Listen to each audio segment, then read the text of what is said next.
Now, existence, you see, is something that is spontaneous.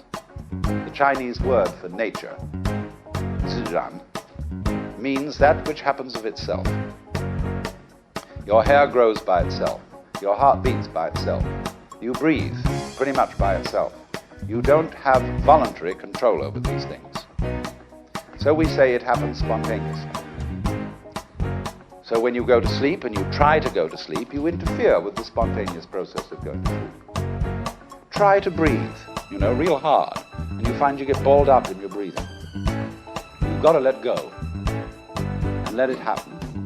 Because if you don't, you're going to be all clutched up.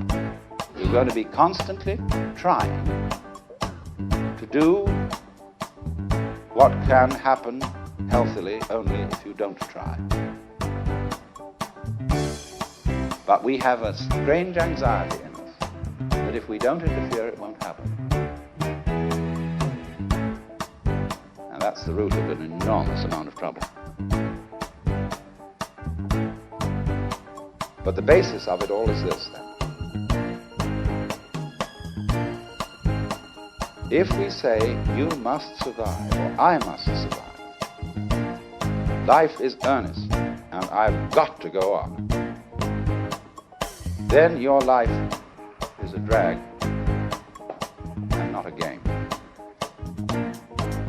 Now, it's my contention, my personal opinion, this is my basic metaphysical axiom, shall we put it that way, that existence, the physical universe, is basically playful. There is no necessity for it whatsoever. It isn't going anywhere. That is to say, it doesn't have some destination that it ought to arrive at. In music, one doesn't make the end of a composition. If that were so, the best conductors would be those who played fastest. People would go to a concert just to hear one crashing chord, because that's the end. Same way in dancing. You don't aim at a particular spot in the room. That's where you should arrive.